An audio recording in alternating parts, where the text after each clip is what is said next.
Hello class. क्यों हो economics exam में परेशान? हम देंगे ना प्रेजेंटेशन करने का समाधान। आज की वीडियो बहुत इंपॉर्टेंट होने वाली है इकोनॉमिक्स एग्जाम के लिए। इकोनॉमिक्स एग्जाम कैसे प्रेजेंट करना है आपको, इस वीडियो को देख के आपको पूरी क्लियर हो जाएगा कि कैसे आपको प्रेजेंटेशन करनी है और कैसे आपको पेपर अटेम्प्ट करना है। ठीक है, मैं आपको पुरानी बातें नहीं बताने वाला कि हाँ भाई पेपर पूरा अटेम्प्ट करो, हाँ भाई ये अटेम्प्ट करो कि भाई कट मत करो ज्यादा। मैं आपको कुछ अलग बताने वाला हूँ जो कि आपके एग्जाम्पल में बहुत हेल्पफुल करने वाला है। ये कुत्ते की आवाज को इग्नोर करना, हुर हुर। ठीक है, तो इस वीडियो में हम जल्दी से शुरू कर लेते हैं। सबसे पहले इस बात को ध्यान रखो माइंड में कि आपको एग्जामिनर नहीं जानता है कि आप बहुत टॉपर हो या मिडल हो या पुअर मीन्स थोड़ा नालायक हो, मतलब एवरेज बच्चे हो या उससे थोड़े कम हो। तो इससे मतलब नहीं रखता है, आपको मतलब रखता है कि टीचर जानता है कि भाई उसको चेक कर रहे हैं। ठीक है, तो आप उसको जो दोगे कंटेंट वही वो चेक करने वाला है। ठीक है, तो इसीलिए सबसे पहले मैं आपको बताना चाहूंगा, पहला पॉइंट, जो आए पहले वो करो। जो आए पहले वो करना है पेपर में। मतलब जो आपको आता है 4-5 पेजेस 6 पेजेस में फोड़ डालो। 4-5-6 पेजेस में फोड़ डालो ताकि टीचर को देख के कॉन्फिडेंट आ जाए। क्या आ जाए? कॉन्फिडेंट आ जाए कि भाई हाँ बच्चे ने जो किया है वो बिल्कुल ठीक है, और वो उसी माइंडसेट से फिर वो चेक करता है। ठीक है ना, समझ में आया? इसके बाद आपको राइट द सेक्शन। इसमें मैं आपको कुछ ये नहीं बताने वाला हाँ सर सेक्शन वाइज करो। मैं आपको बताने वाला हूं जब आप आगे पीछे पेपर करने वाले हो, जैसे मान लो आपको 31 क्वेश्चन आता है।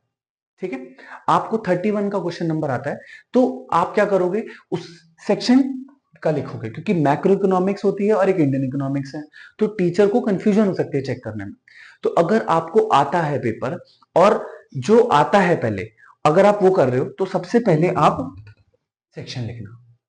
क्या लिखना? सेक्शन लिखना। मतलब पहले मान लो हेड में स्टार्टिंग में आप सेक्शन लिख रहे हो। ठीक है, सेक्शन ए लिख दिया, या सेक्शन डी, मान लो 31 क्वेश्चन आता है या 32 क्वेश्चन आता है, तो सेक्शन डी लिख दिया और फिर सेक्शन वाइज करा उसको। ठीक है ना, मतलब 2 लाइन छोड़ दी क्योंकि प्रेजेंटेशन अच्छी लगती है कि हाँ भाई देखने में ठीक लगता है। ठीक है ना, 2 या 1 लाइन छोड़ के फिर लिखना शुरू करा। और आपको लगता है वो छोटा सा आंसर है, 2 मार्क का क्वेश्चन है, तो 2 मार्क में भी आपको सेक्शन लिखना है। अगर अलग क्वेश्चन जैसे मैक्रो का क्वेश्चन है, ठीक है ना, मिक्स नहीं करना, कोशिश करना मिक्स मत करना।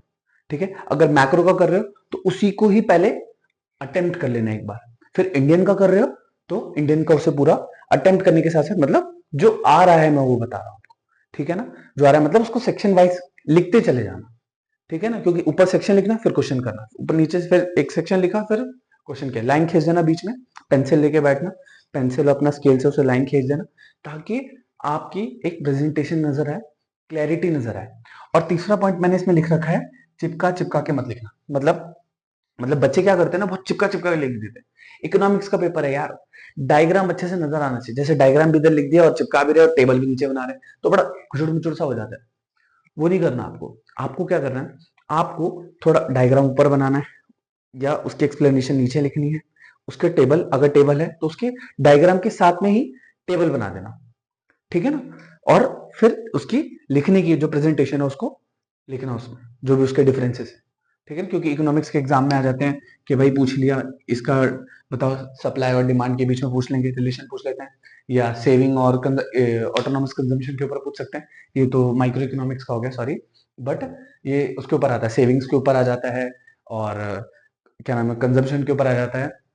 इसके ऊपर डायग्राम भी आ जाते हैं, तो उस डायग्राम को आप प्रेजेंट करना और टेबल यहाँ बनाना साइड में, क्योंकि वो वर्टिकल शीट्स होती है, तो उसको आप ऐसे यहाँ पे डायग्राम बना सकते हो, यहाँ टेबल बना सकते हो और उसके नीचे एक्सप्लेन कर सकते हो।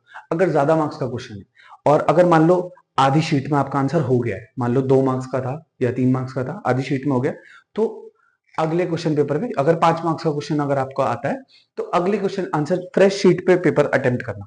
ठीक है, क्योंकि उससे प्रेजेंटेशन अच्छी लगती है, एग्जामिनर को आसानी होती है चेक करने के लिए।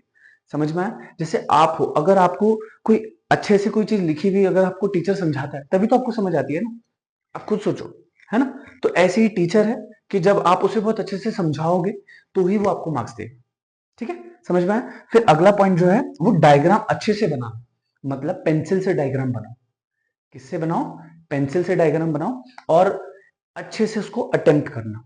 ठीक है, तो सबसे पहले इस चीज का ध्यान रखना कि आप अपने फ्रेंड से या अपने कॉलीग से थोड़ा बात कम करना। ठीक है, बात इसलिए मैं कह रहा हूं कम करना, ताकि आप अपने एग्जाम पे कंसंट्रेट कर सको। अगर उसको ज्यादा आता होगा तो आपको लगेगा कि आपने कम पढ़ा है।